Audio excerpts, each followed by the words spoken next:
Le vent soufflait sur la bordure extérieure du monde. J'observais au loin les amas étoilés, leurs éclats dansant sur ma longue chevelure argentée. Dans ce silence profond, un soupir insondable s'échappa de mes narines. Un frisson parcourut ma peau pâle, glissant jusqu'au bout de mes doigts. Soudain, mes oreilles se dressèrent, un son étrange, lointain, vint troubler la pénombre. Mon esprit se crispa. Quelque chose. Ou quelqu'un approchait, une silhouette massive venait de pénétrer mon champ visuel. Une angoisse brutale m'envahit. Paniquée et désorientée, j'adoptai une posture défensive. Mes mains tremblantes descendirent lentement vers la fine épée à ma ceinture, où luisait un étrange emblème sans doute royal. La forme restait immobile, mais je sentais son énergie. Cette fois-ci, tu ne m'échapperas pas, lançai-je d'une voix vive. Sans attendre, je me mis à courir, le cœur battant. La masse se trouvait à plusieurs kilomètres, mais même la nuit n'arrivait pas à contenir l'élan qui me poussait.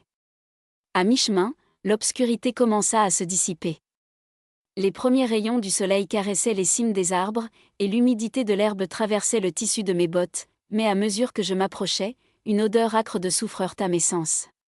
Mes pas ralentirent. Je scrutais les alentours. Tout semblait étrangement calme. Le chant des oiseaux contrastait avec l'angoisse qui grondait en moi, puis, mes yeux se posèrent sur le sol. Des traces de lutte innombrables. Ma gorge se serra. Mon cœur s'emballa.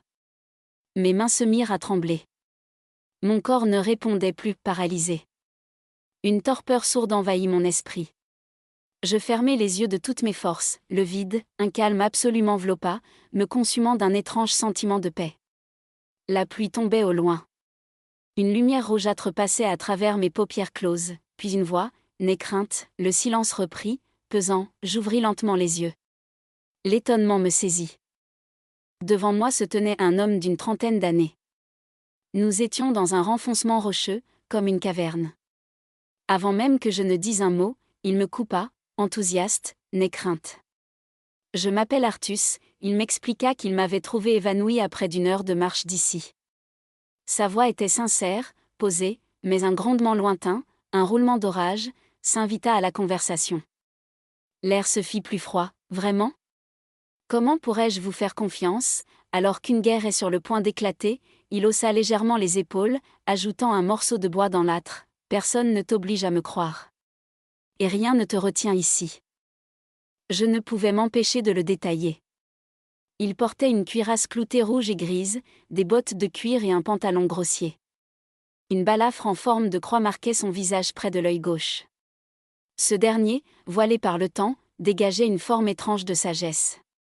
Dans sa chevelure noire se mêlaient des reflets argentés, presque lunaires.